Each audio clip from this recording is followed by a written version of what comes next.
नमस्कार मित्रों। SSC stenographers zone में आप सभी का स्वागत है।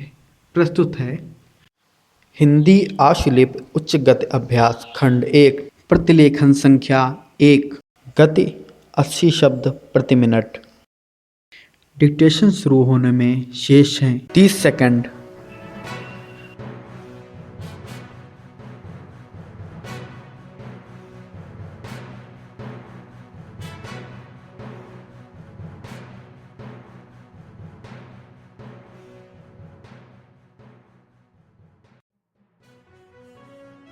दस सेकंड, 5 सेकंड,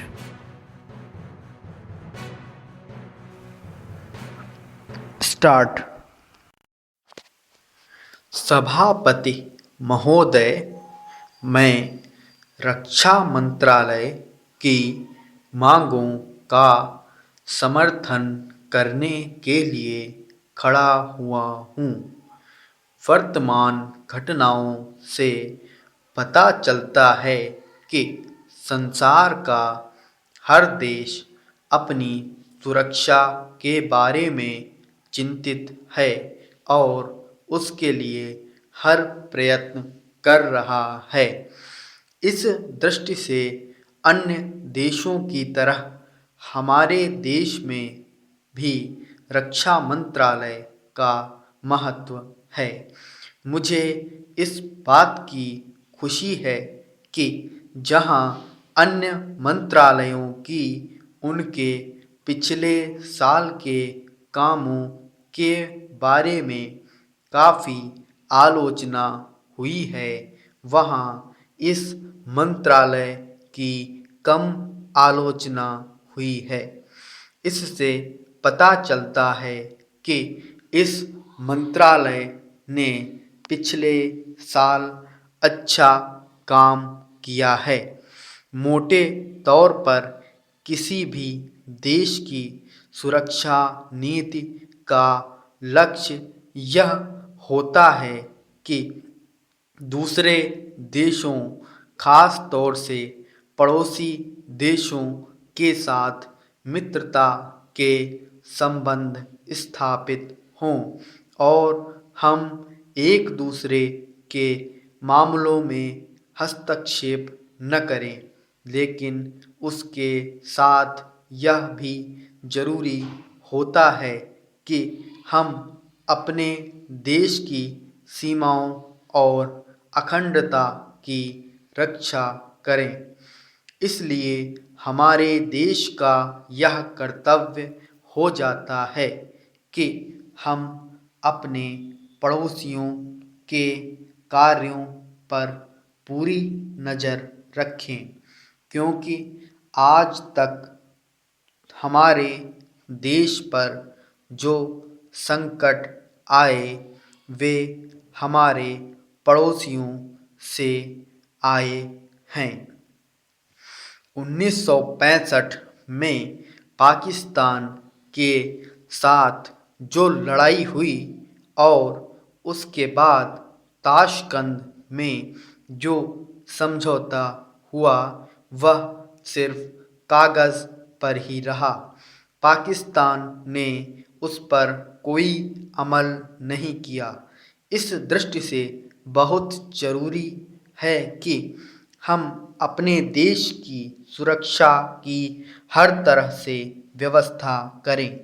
हमारा उद्देश्य दूसरों पर आक्रमण करना नहीं है, लेकिन यदि हम पर कोई आक्रमण करे तो हम में इतनी शक्ति अवश्य होनी चाहिए कि हम उसका डटकर सामना कर सकें।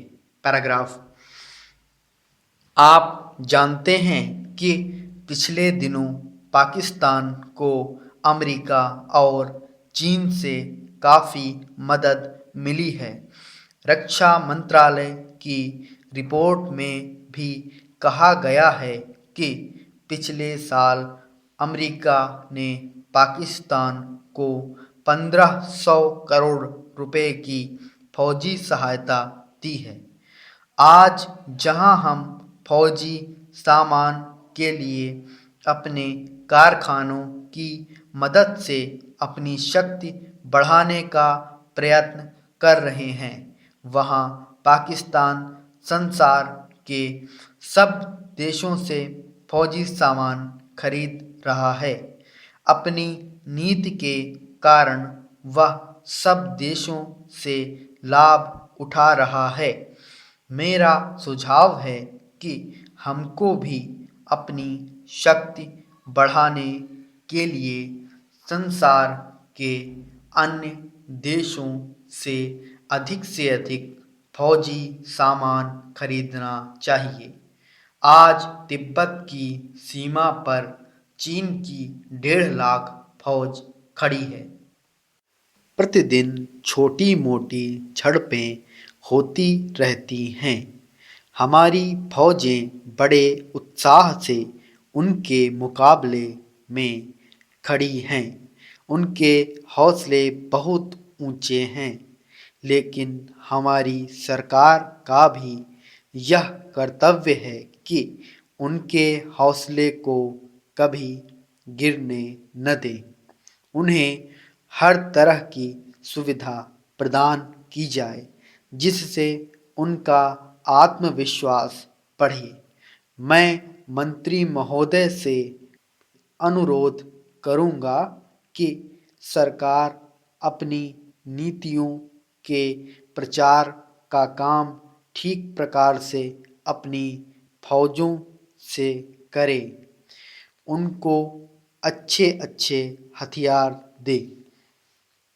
अनुसूचित जातियों और आदिवासी जातियों के आयुक्त ने जो अपना प्रतिवेदन प्रस्तुत किया है, उस प्रतिवेदन को देखने से यह प्रतीत होता है कि इसको तैयार करने में उन्होंने बहुत परिश्रम से कार्य किया है। इसके लिए मैं उनको और उनके सहयोगियों को धन्यवाद देता हूँ, परंतु साथ ही साथ इस प्रतिवेदन के संबंध में कुछ आवश्यक निवेदन भी करना चाहता हूँ। पहली बात तो यह है कि इस प्रतिवेदन को देखने से ऐसा प्रतीत होता है कि इन कार्यों के लिए जिस धन का उपयोग होता है वह 3 साधनों से उपलब्ध होता है। केंद्र सरकार द्वारा, राज्य सरकारों द्वारा और कुछ गैर सरकारी संस्थाओं द्वारा। प्रतिवेदन के अनुसार जितना धन इन कार्यों पर व्यय करने के लिए दिया जाता है, उतना धन पूरी तरह से व्यय नहीं हो पाता।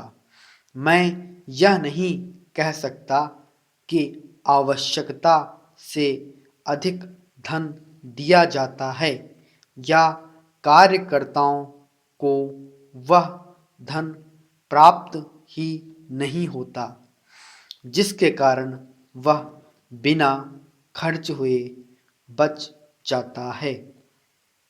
मैं तो यह चाहता हूँ कि जितना धन दिया जाता है उसका पूरा उपयोग हो और आयुक्त को यह न कहना पड़े कि इस कार्य के लिए जितने धन की आवश्यकता थी उतना धन नहीं मिल पाया और विवश होकर हमको उस कार्य को बीच में ही रोकना पड़ा। जहाँ तक राज्य सरकारों का संबंध है, बहुत सी राज्य सरकारें अभी तक इस कार्य में असावधानी से काम ले रही हैं और इस कार्य को उपेक्षा की दृष्टि से देखती हैं। आयुक्त ने इस बात की शिकायत की है कि बहुत सी राज्य सरकारों ने अनेक पत्र भेजने के बाद अभी तक अपनी रिपोर्ट नहीं भेजी है। मैं चाहता हूँ कि सरकार इस तरफ निष्ठापूर्वक ध्यान दे और राज्य सरकारों पर दबाव डाला जाए कि वे इस दायित्व के प्रति सचेत हों और आयुक्त को उनके कार्य में पूरा सहयोग प्रदान करें। स्टॉप। दोस्तों, यह डिक्टेशन आपको कैसा लगा हमें कमेंट में ज़रूर बताएं। अगर यह डिक्टेशन आपको हेल्पफुल लगा हो तो इसे लाइक ज़रूर करें तथा अन्य मित्रों के साथ शेयर भी करें। नए डिक्टेशंस पाने के लिए हमारे चैनल एसएससी स्टेनोग्राफर्स जोन को सब्सक्राइब करें तथा शॉर्ट हैंड या एसएससी स्टेनोग्राफर एग्ज़ाम पर कोई भी चर्चा के लिए हमारे Facebook group SSC stenographers zone में ज़रूर पधारें। धन्यवाद।